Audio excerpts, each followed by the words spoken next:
Bonjour, c'est de nouveau Claire-Lise. Je vous fais la deuxième audio bonus de La femme qui voit loin. Bonus pourquoi? Parce que je ne pensais pas vous donner toute cette transmission. Je ne pensais pas aller aussi loin et puis ça m'a appelé, je me suis posé des questions et j'ai décidé de vous transmettre ce que je sais de par mes expériences, ma connaissance, pour pouvoir permettre au plus grand nombre sans forcément aller faire des voyages hors du corps, de s'expanser un peu plus dans la connaissance et la conscience de ce que vous vivez, de ce qu'on vit tous ensemble et de là où on est et là où on va finalement.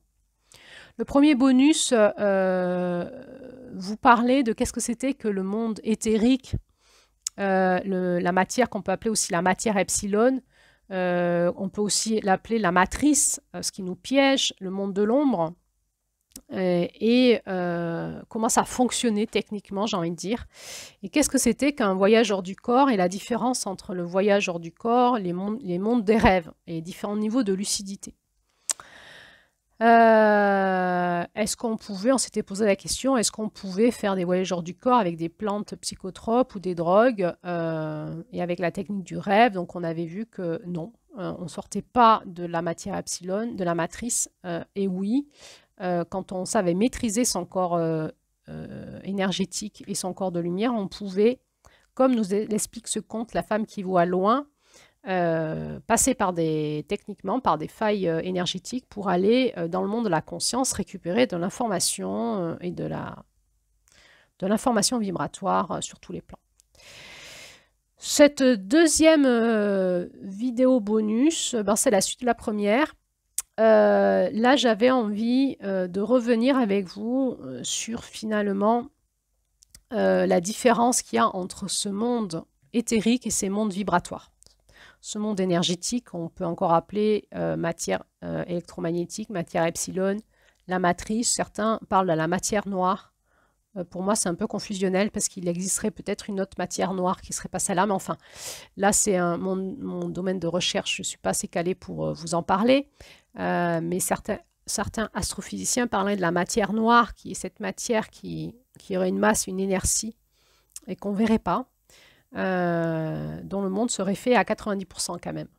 Voilà, donc on voit qu'il y a je vous parle depuis le début qu'il y a trois différents plans, trois différents mondes, le monde physique, le monde énergétique et le monde vibratoire. On les retrouve de nouveau là, le monde bioénergique du corps physique, le monde énergétique, éthérique, énergétique, qui est une espèce de double énergétique de notre corps physique, et puis ensuite ce corps vibratoire, ces corps vibratoires, ces corps de lumière, où on est dans des corps énergétiques de haute fréquence, puis ensuite vibratoires.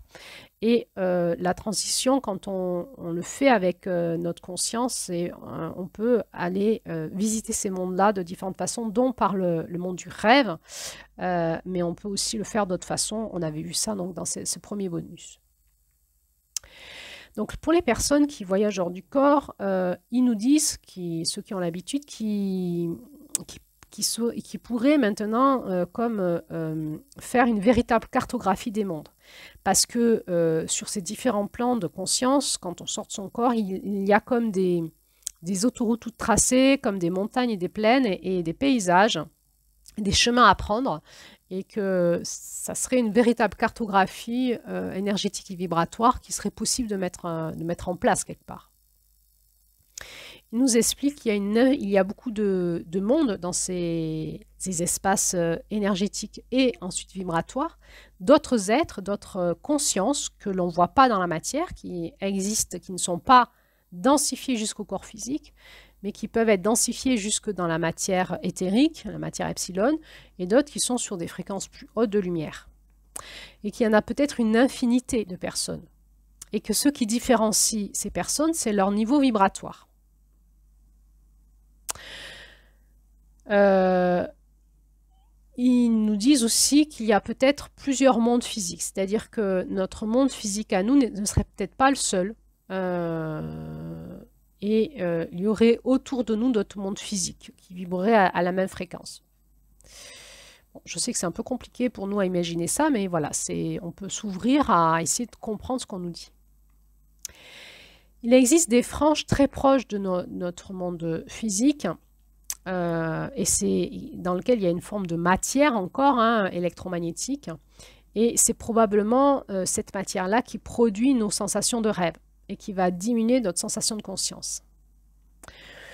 On peut émettre donc l'hypothèse que cette matière éthérique, ce monde epsilon, c'est le monde du rêve, et c'est ce qui produit le rêve, et qui est en elle-même, c'est peut-être le rêve en fait. Dans ce monde-là, ce monde epsilon, on peut donc y voyager, rester que dans ces fréquences-là. Donc on a, comme on avait vu dans le premier bonus, qu'on avait comme une bulle de réalité qui nous est propre, notre propre matière qu'on a auto-créée, qui est nos propres croyances, émotions, sensations, notre propre réalité à nous qui nous est propre. Et ensuite, on peut dépasser cette bulle de réalité et aller voyager dans l'espace du monde, de la conscience du monde epsilon, qui est en fait l'inconscient collectif, qui est comme cette matière qui vibre de la planète Terre ou de notre univers proche, comme les étoiles, notre galaxie, etc. Et qui est en fait l'espace vibratoire de la matière comme il est aujourd'hui.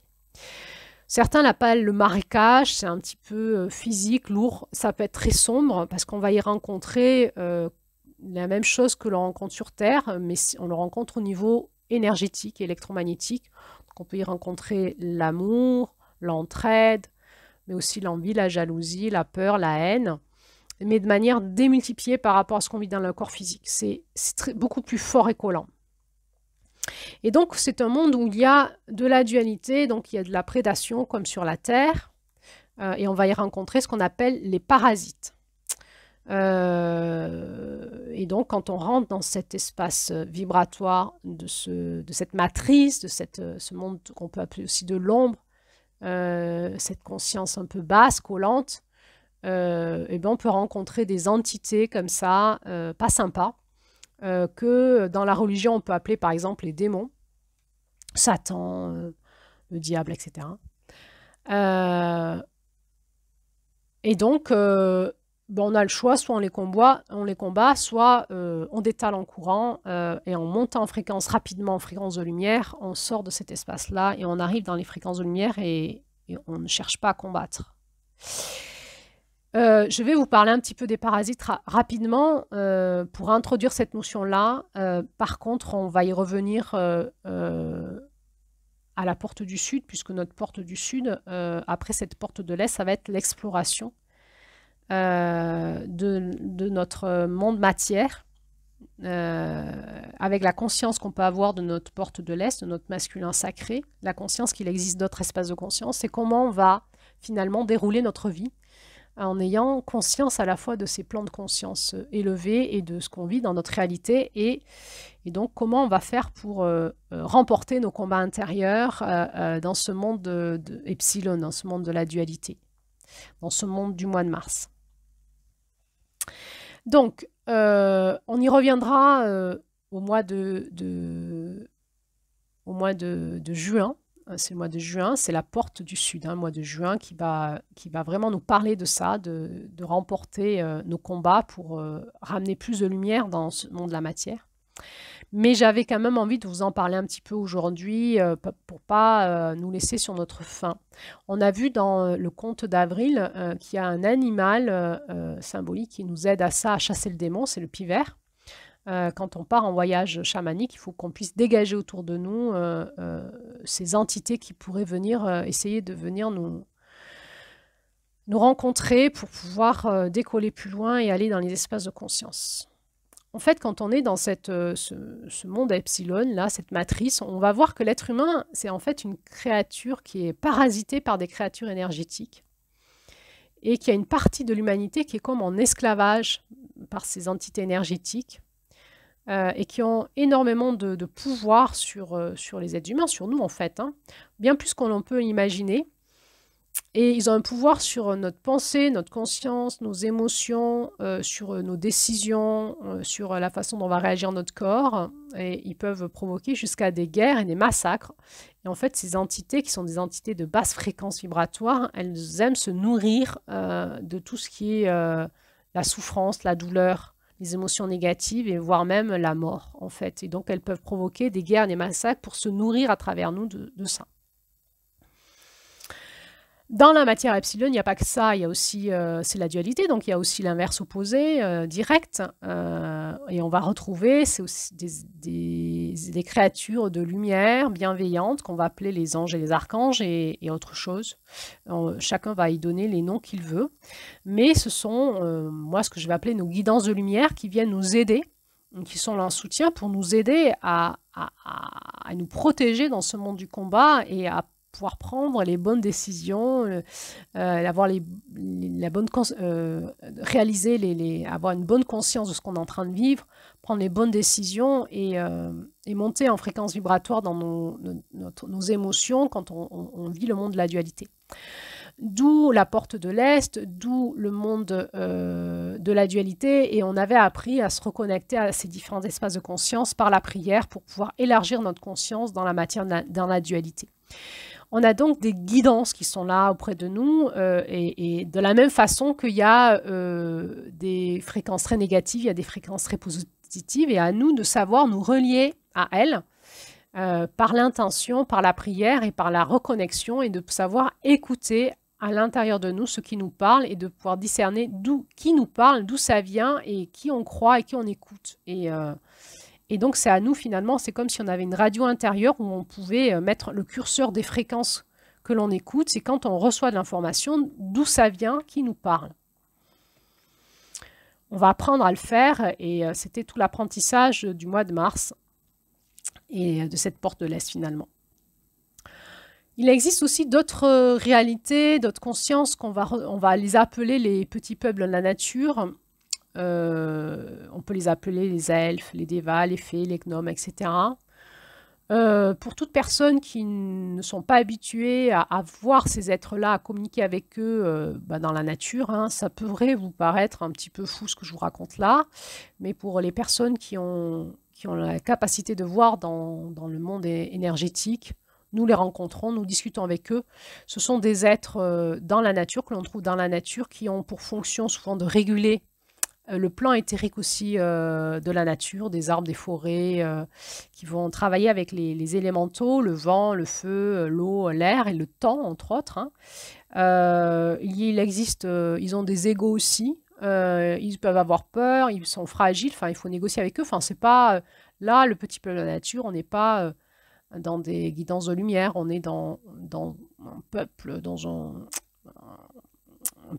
ouais, des êtres qui vivent comme nous sur Terre, mais qui ne sont pas, allés jusqu'à la réalité. Leur fonction n'est pas de gérer le monde biologique, mais le monde éthérique. Ils sont là. Et ils coexistent avec nous en permanence. Donc, dans ce monde énergétique, en fait, on va voir qu'il y a une multitude de choses qui expliquent le comportement humain. On peut prendre conscience que nous, les êtres humains sur Terre, on est dans un système de codépendance avec ce monde énergétique et que c'est excessivement complexe, finalement. Donc, il y a comme une espèce de conscience collective qui déborde de notre corps physique, qui est la matière énergétique, et dans lequel nous, les humains, on va puiser nos idées, nos sentiments et nos concepts. On peut vraiment parler de matrice énergétique. Et cette matrice, je le répète, est le fruit de ce que nous émettons physiquement à travers nos corps physiques, nos émotions, nos pensées, nos croyances, nos sensations, dans cet inconscient collectif. Donc, nous sommes tous co-responsables de ce que nous émettons dans cette matrice et comment nous allons l'utiliser pour créer la matière et créer notre monde, en fait. Dans ce monde énergétique, avec ces créatures énergétiques, donc nous sommes aussi des créatures énergétiques, nous sommes à la fois des créatures physiques, mais aussi des créatures énergétiques et des créatures vibratoires. Donc toute la complexité, et finalement, ça va être de pouvoir gagner en maîtrise de ces différents plans de conscience pour maîtriser qui on est finalement et notre pouvoir créateur. Et donc, sur ce plan énergétique, il existe des créatures énergétiques qui ne sont qu'énergétiques. Et ces créatures énergétiques, elles sont comme l'être humain, elles sont dans la dualité. Donc, elles ont des intérêts, elles peuvent générer de la manipulation pour servir leur intérêt. Et il y en a qui sont plus ou moins dans des fréquences de lumière et d'amour et de bienveillance et de soutien, et d'autres qui sont plus ou moins dans des fréquences plutôt négatives. Ces créatures énergétiques, plutôt négatives, elles sont plutôt, on va dire, les maîtresses, les reines du monde de l'emprise, du monde du pouvoir, de la soumission. Et en fait, ce elles veulent tout sauf que l'être humain soit autonome et libre. Donc, on est soumise à ces présences-là constamment, qui vont essayer de nous influencer sur le mode de la pensée de la peur. Et entre autres, on va retrouver dans notre entourage, chez les personnes qui ne sont pas allées jusqu'à l'expérience du monde énergétique, des personnes qui vont nous faire peur et nous avertir de ne pas finalement faire ces pratiques-là, parce qu'on pourrait se perdre, ne pas revenir, se faire attaquer par des parasites, devenir possédé, etc. Que c'est un monde de l'occultisme, il ne faut pas y aller, il faut surtout pas y aller. Il faut savoir que de mon point de vue, ces personnes qui veulent votre bien et qui voudraient pas que vous perdiez sont elles-mêmes perdues et sont elles-mêmes soumises à ces entités qui nous freinent pour aller dans le monde de la conscience. Ça, c'est mon point de vue. Parce que finalement, c'est déjà le cas. Nous sommes déjà possédés, sous emprise, parasités, perdus. Et les personnes qui vous avertissent de ça, elles le sont elles-mêmes aussi. Alors, qu'est-ce que c'est qui nous tient comme ça dans cette matrice? Eh ben, c'est cette matrice, c'est là où nous, on va se nourrir. Comment on va nourrir notre âme? Comment on va nourrir nos espaces énergétiques? Eh ben, on va le nourrir en écoutant certains médias, en écoutant certains films, certaines musiques, en se regroupant dans certains groupes qui vont créer des égrégores énergétiques dans lesquels on va se nourrir, c'est-à-dire on va baigner dedans et notre corps énergétique, notre matière epsilon, elle va baigner, elle va s'imprégner de ça. Ça peut être des groupes religieux, ça peut être des groupes politiques, ça peut être ces fameux groupes où on fait partie de type rêve party, des groupes de musique. Je pense aussi aux groupes sexuels, à certains groupes professionnels. Finalement, il y a des groupes qui émettent une fréquence énergétique de basse fréquence. Et dans ces groupes-là, les entités de basse fréquence vont dominer, influencer et se nourrir de l'âme des personnes. Et en côtoyant ces groupes-là, on va se faire parasiter de manière accélérée et exponentielle. On devient un véritable vivier. C'est comme si notre corps de lumière, notre âme se faisait piéger. On devenait un véritable vivier pour ces entités énergétiques. Donc, je voudrais encore remettre en garde ici aux pratiques qu'on peut avoir, certaines personnes peuvent avoir, festives par exemple, et prendre de la drogue, de l'alcool, jouer avec le sexe. Tout ça va générer des failles dans nos protections énergétiques au niveau de notre âme, de ce corps de lumière. Et cela va non seulement détruire notre corps éthérique et ensuite notre corps physique, ça peut rentrer en nous et nous posséder jusqu'à l'intérieur, mais par ces failles énergétiques, on va se prendre des entités parasites de plus en plus comme une plaie qui se surinfecte et on peut jusqu'en devenir possédé. Et c'est évidemment pareil pour les personnes qui fument du hashish, de l'herbe, ou les personnes qui fument des cigarettes. C'est pareil, ça va vous faire des failles au niveau énergétique. Finalement, tout ce qui rentre par nos trous et qui rentre dans notre plan éthérique, énergétique et ensuite physique est susceptible de nous parasiter puis de nous posséder. Donc les personnes bien pensantes, souvent un peu religieuses, souvent un petit peu rationnelles, très soumises aux influences des médias qui vous avertissent de ne pas faire ce que vous auriez envie de faire pour monter en conscience, sont elles-mêmes soumises à ces entités-là sans le savoir. Donc c'est complexe finalement parce qu'on s'auto-répond en permanence, on se renvoie la balle sans en avoir conscience et c'est ce qui crée les conflits, les oppositions, les débats impossibles, etc. Bon, alors ce que je vous raconte, c'est pas très rigolo. On se dit, alors on s'amuse comment si on peut plus boire d'alcool, se droguer, faire du sexe à volonté avec n'importe qui, enfin voilà. vous vous amusez comme vous voulez, et finalement chacun est libre, on a notre libre arbitre dans cet espace-là. C'est effectivement un espace de jeu, c'est-à-dire d'expérimentation, mais il y a des jeux dangereux dans lesquels on se brûle, on se fait du mal. Évidemment, les avertissements souvent ne servent à rien, c'est par l'expérimentation qu'on le comprend, et des fois de le savoir peut permettre quand même de se mettre des limites à ne pas dépasser. Ces pratiques-là nous mettent dans des états de dépendance. Dès qu'on est dans des états de dépendance, dépendance à une substance, dépendance à un jeu, je pense beaucoup au monde actuellement, au monde des jeux vidéo, qui met dans des états de dépendance pas possibles, vous pouvez être sûr que derrière, vous êtes complètement téléguidé par des entités éthériques qui se nourrissent de vous et de votre esprit et qui va créer une matière epsilon autour de vous de basse fréquence et qui va vous demander d'avoir envie de toujours plus jouer, de toujours plus regarder ce genre de film, de toujours plus écouter ce genre de musique et qui va influencer vos émotions, vos idées, vos fréquences et qui va vous manipuler, se servir de vous et vous faire perdre votre vie, voire perdre votre âme finalement, puisque votre âme, elle va se déconstruire et en ce conte du mois d'avril, c'est vraiment ce thème-là en fait. Ces entités-là, ces états de dépendance vous font vous sentir être coupé de l'amour, de ce sentiment de plénitude, de jouissance et de vos pleins pouvoirs et donc va vous faire entrer dans des jeux relationnels toxiques, manipulateurs, des drames et en fait tout le monde de la souffrance de l'être humain. Donc on est déjà esclave de tout ça, dans cette matrice on y naît dedans, peut-être que spirituellement on peut se dire que ça a été plus ou moins volontaire de notre part, plutôt volontaire,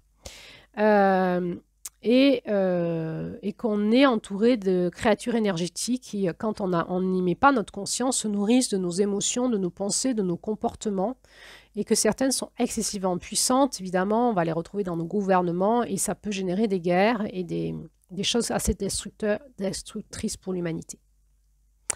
Ces entités-là, elles existent d'elles-mêmes, mais on peut aussi les créer par nos pensées, nos croyances, et ça va créer des égrégores, et ça va puiser cette force, en fait, ces pensées autonomes vont se nourrir des groupes que l'on crée, des systèmes de croyances.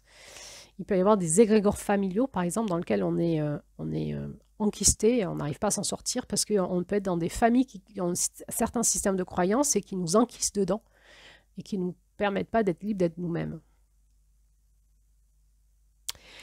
Comme on est dans cette matrice, dans cette matière epsilon, on est dans le monde de la dualité. Le problème, c'est que le combat va renforcer le problème. Car ces entités-là, elles se nourrissent de nous et de notre volonté de gagner. Elles nous narguent, elles nous disent « Vas-y, viens combattre avec moi. Hein, tu vas être plus fort, on va voir qui va être plus fort et tout. » Et finalement, elles sont plus fortes que nous et elles vont nous happer, elles vont se nourrir par notre volonté de gagner. On va dépenser beaucoup d'énergie à essayer de se libérer en permanence. Et en fait, plus on dépense de l'énergie pour se libérer, plus on va être pris dans ce piège. Cette piège, c'est comme une prison qui se renferme sur nous. Elles vont tenter de nous influencer par la peur. Elles vont nous influencer par nos perceptions. On peut devenir un peu paranoïaque, on peut voir les gens sur leur côté sombre, par nos sentiments, par nos croyances, par nos décisions. Et elles vont nous manipuler. Et le problème, c'est que nous croyons que c'est nous qui pensons, qui agissons, et c'est elles à travers nous qui agissent. Bon, ça, c'est la réalité où on est aujourd'hui. Je suis pas là pour... j'ai pas envie, j'ai pas l'intention de nous plomber. Simplement, j'ai plutôt envie de dire, regardez, ouvrez les yeux. Qu'est-ce que vous vivez? Comment ça se passe chez vous, dans votre couple, dans votre sexualité, avec vos enfants, avec vos parents, avec vos amis, quand vous faites la fête? Comment c'est pour vous? Voilà. Est-ce que vous êtes heureux? Comment vous vous sentez dans ce monde de la liberté intérieure, de l'amour, de la joie, de la paix, de la confiance? Finalement, qu'est-ce que c'est qui nous protège? C'est notre corps physique.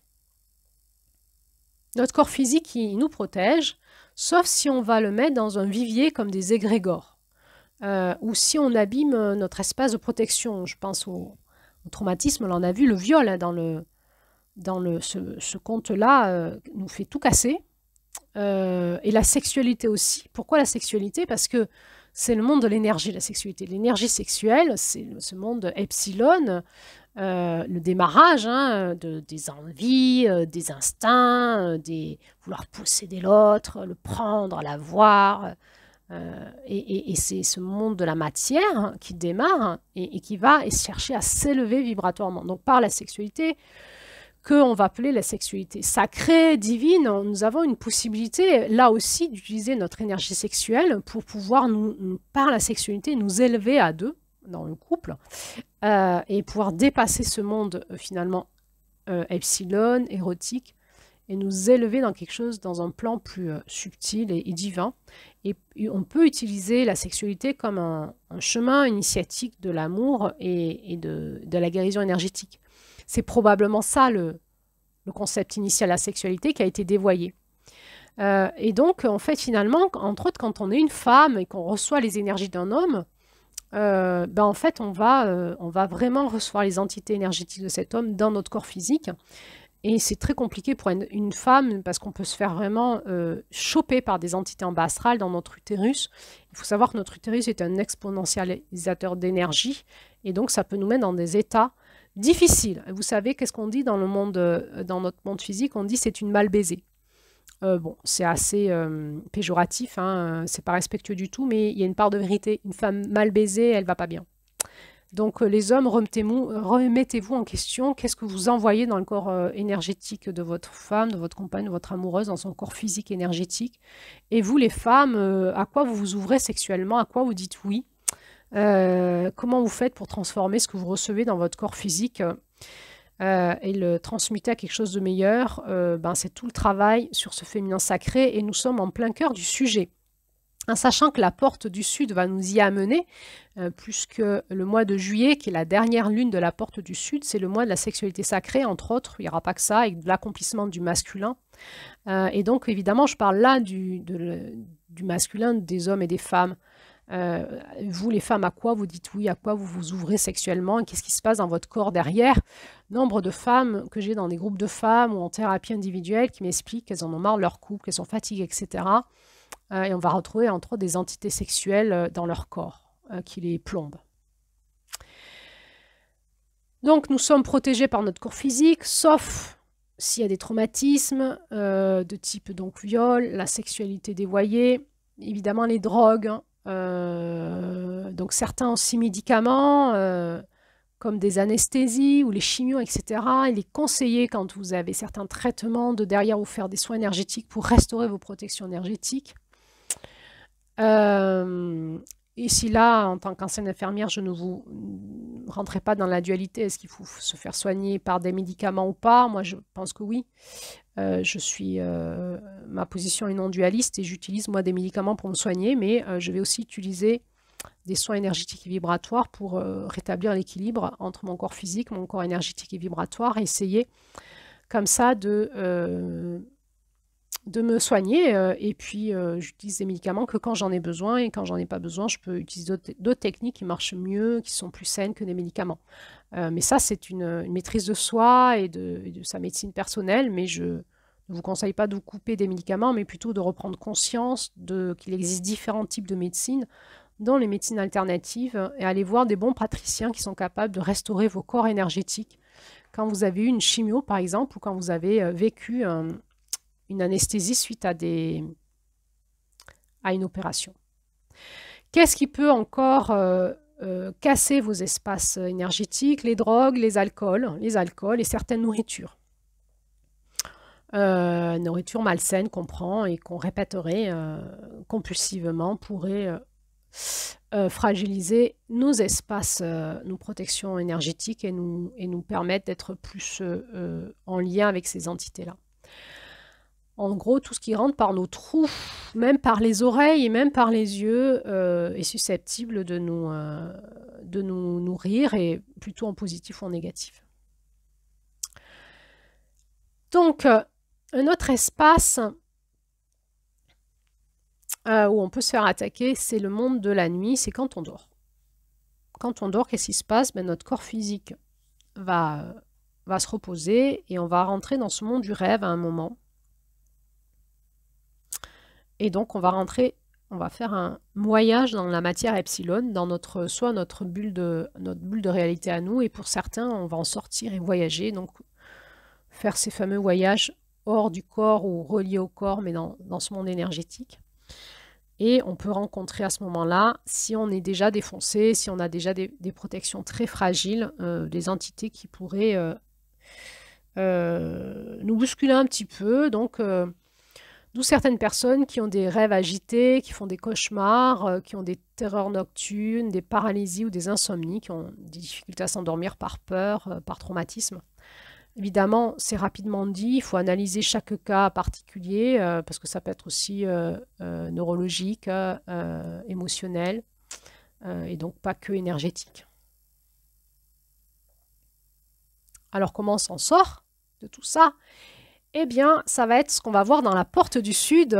C'était un petit peu aussi une façon de faire la transition. Eh bien, on va voir, on va explorer ça en mai, en juin et en juillet. Donc, on a encore 3 mois pour comprendre comment on va se sortir de tout ça. C'est donc tout l'espace du masculin qui va continuer à grandir, à explorer et à mieux comprendre et à devenir plus technicien, plus dans le discernement, dans le savoir-faire, et pour rentrer dans cette matière et œuvrer dans le monde avec un masculin de plus en plus conscient, sacré, pour pouvoir avoir une action positive sur sa vie et sur la vie du monde et la vie de ses proches. Alors, on a vu déjà qu'il existait des portails énergétiques pour sortir de l'espace du marécage, et que ces espaces, on peut aller les chercher par des voyages à sortir du corps, mais aussi par des techniques qui font des élévations de conscience, et qu'il existe donc ces portails énergétiques qui nous font passer d'un monde à l'autre en un clin d'œil. Donc, apprendre à fuir les espaces de basse fréquence et à se relier rapidement à ces espaces de lumière va évidemment nous aider à être beaucoup plus conscients et maîtres de nous dans la vraie vie. On avait vu en mars qu'on a le pouvoir de la prière, de se relier à nos aides et nos guidances. C'est le pouvoir de l'esprit, l'intention, et c'est une forme de connaissance et une forme de reliance. Nous allons apprendre à se relier à ce monde de l'esprit. Nous sommes autre chose qu'un corps biologique énergétique. Et on a des pouvoirs qui sont plus étendus que l'on pense en général, en fait.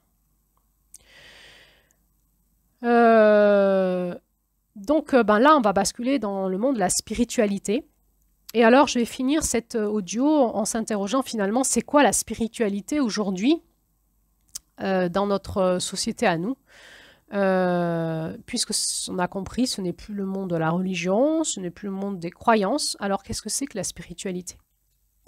Pour se sortir de cette matrice, il y a probablement qu'il y a un vecteur, c'est un levier d'action, c'est le levier spirituel. De quoi on parle?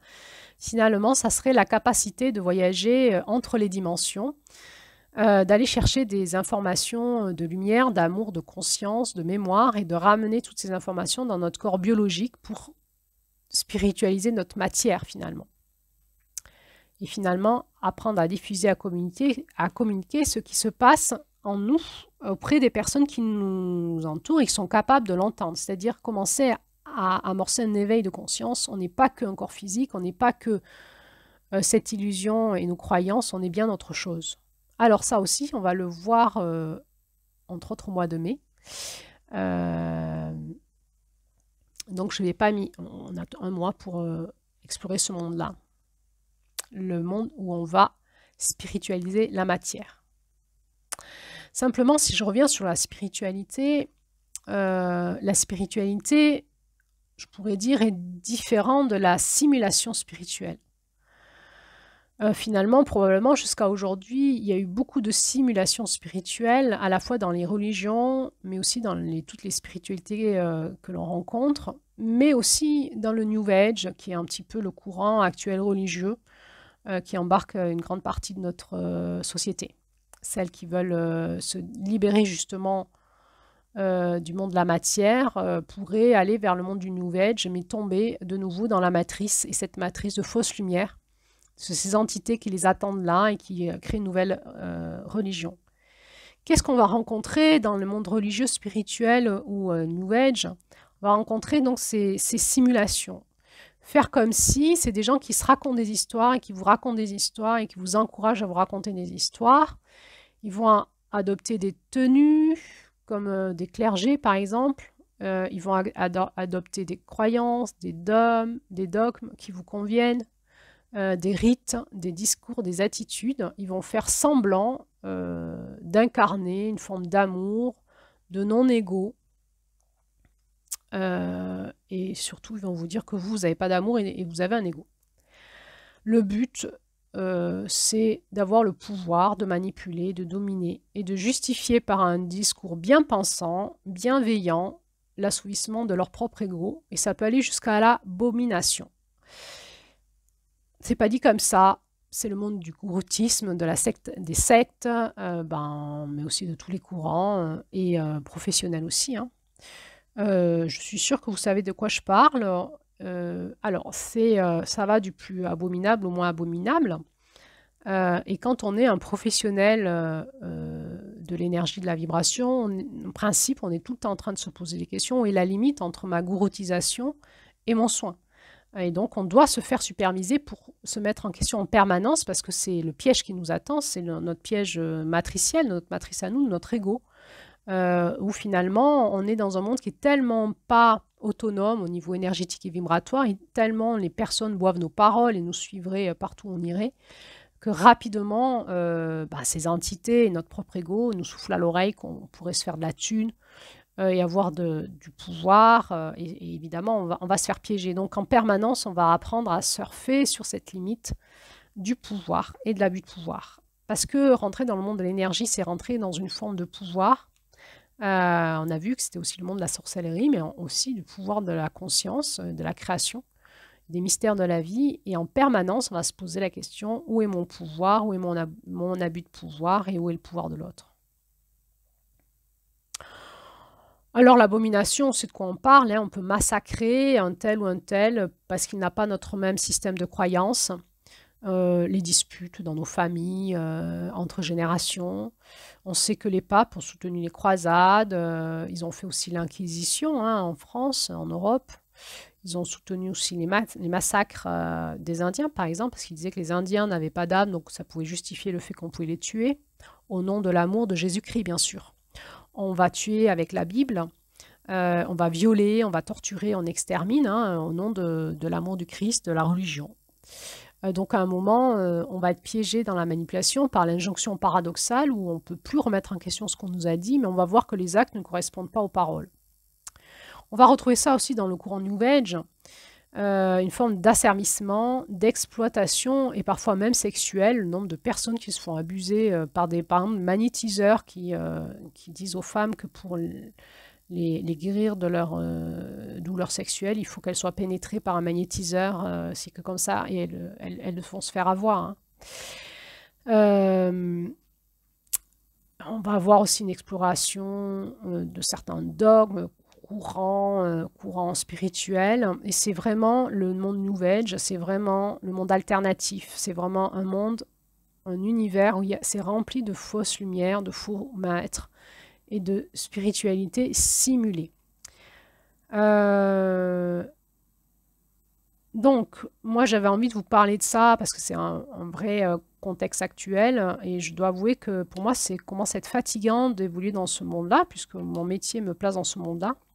Je commence à être fatiguée de voir des gens se faire avoir ou être cassés ou remettre même en question ce que moi je fais parce que c'est pas comme l'ont dit leur maître spirituel.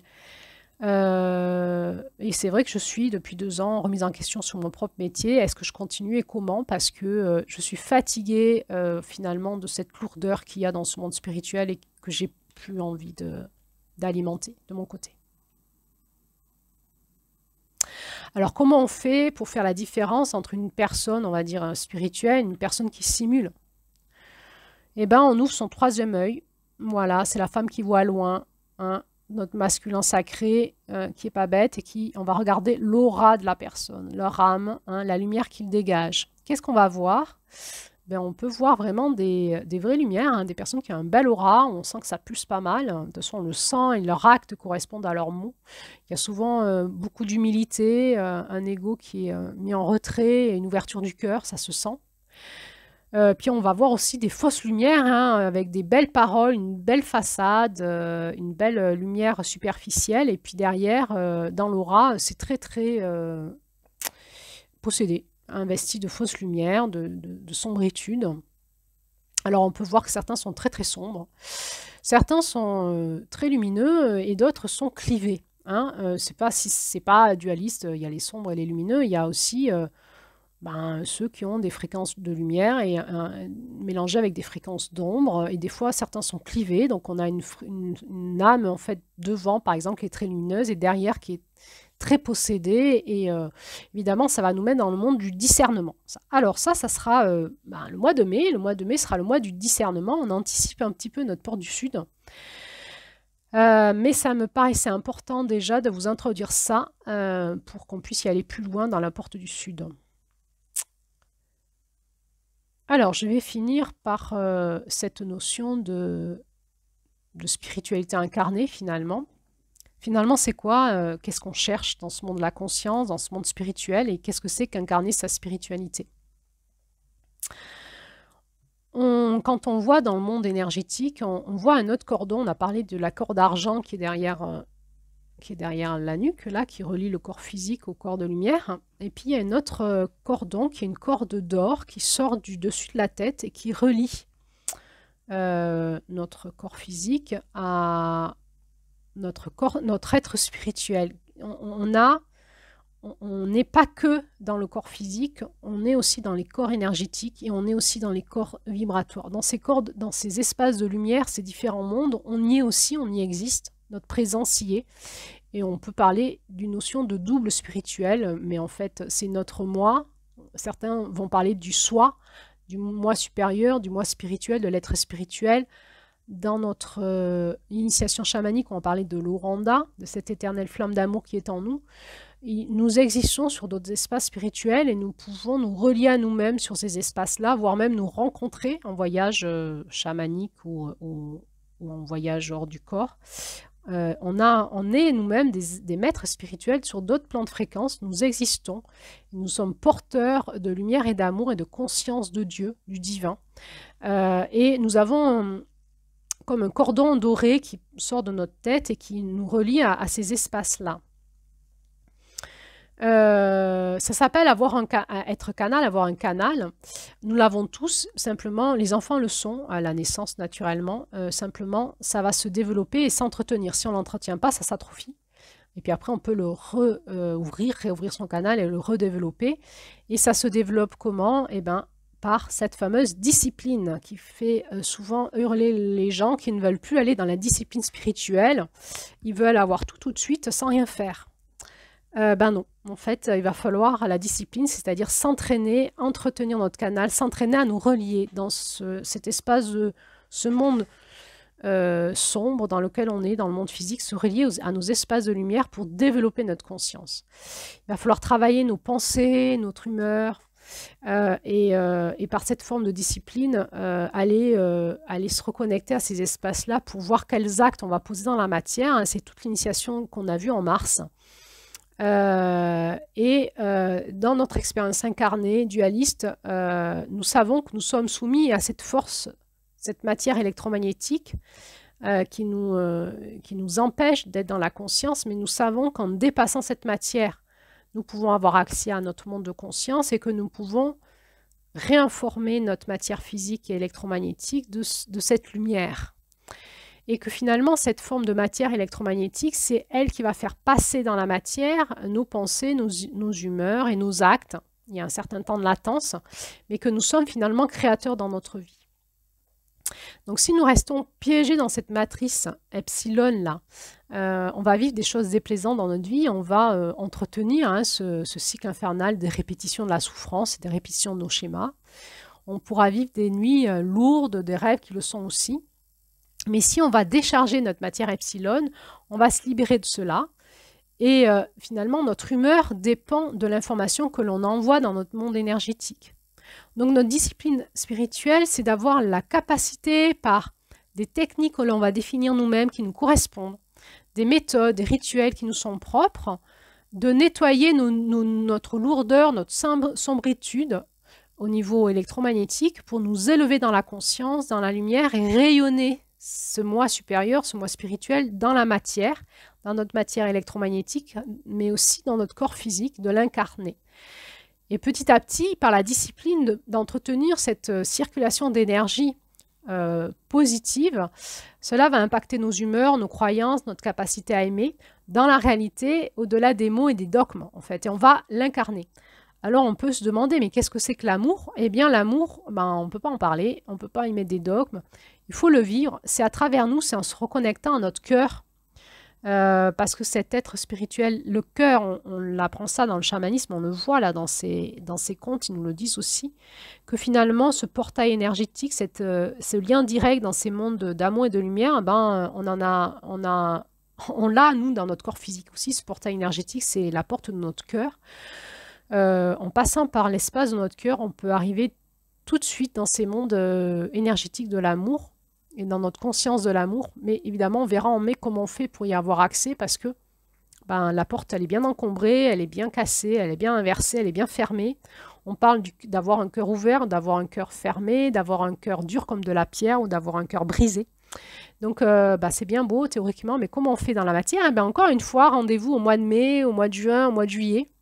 On va apprendre dans notre corps physique, dans notre corps énergétique, dans cette matière, dans cette matrice, de pouvoir nous reconnecter au monde de l'amour en nous pour pouvoir l'incarner, le vibrer, le devenir réellement.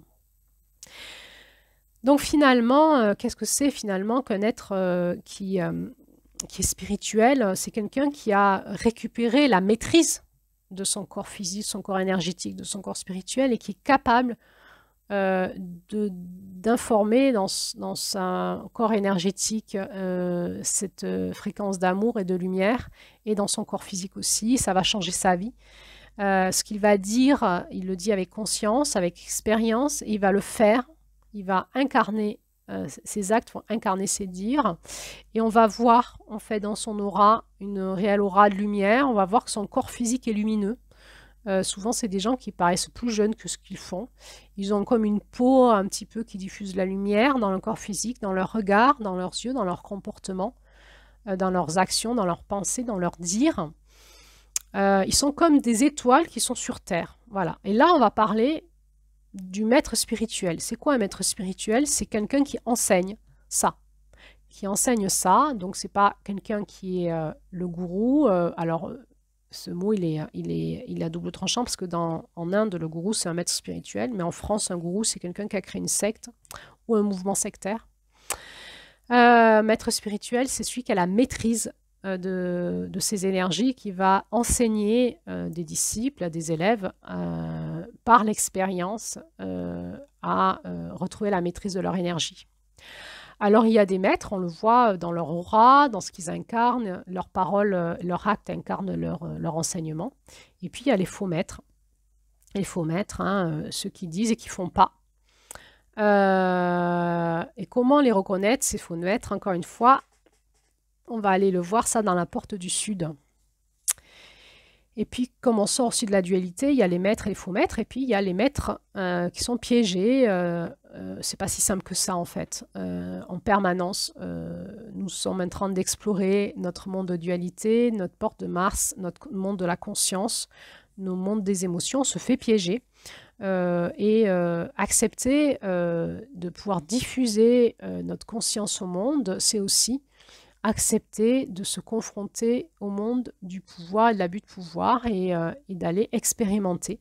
Et on va tomber, on va se relever. C'est pour ça, encore une fois, que je dis qu'il faut se faire superviser. Il faut avoir soi-même, avoir choisi son propre maître spirituel qui nous aide dans ce chemin initiatique, parce que enseigner, diffuser, aider, soigner, faire comprendre, faire prendre conscience va nous soumettre à des forces qui ne vont pas vouloir qu'on monte en puissance de lumière et qui vont essayer de nous piéger. Donc, on va retrouver des maîtres qu'on a suivis, qui à un moment vont se faire piéger, nous-mêmes, moi-même.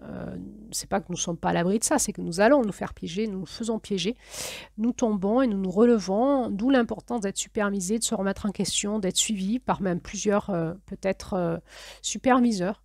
Et d'où aussi pour vous, si vous choisissez certains stages, certaines pratiques, de vérifier que les maîtres que vous choisissez sont supervisés par un ou plusieurs superviseurs, savent se remettre en question, ont une certaine maîtrise d'eux-mêmes, d'aller voir dans leur corps de lumière ce qui vibre, pour savoir à qui vous allez affaire, à qui vous acceptez qu'il vous fasse un soin au niveau de vos corps énergétiques, parce qu'on peut se faire aussi dans des soins piégés et récupérer des entités par des massages énergétiques, par des soins énergétiques.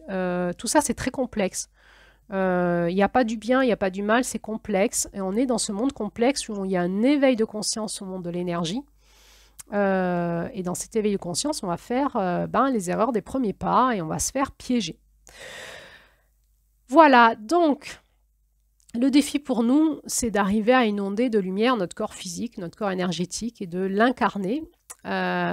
C'est d'arriver à nous reconnecter de notre corps biologique à des connexions, à des fréquences les plus élevées sans sortir de notre corps physique, de nous reconnecter à nos fréquences de lumière, d'amour, de conscience, à ce que je pourrais appeler notre famille cosmique.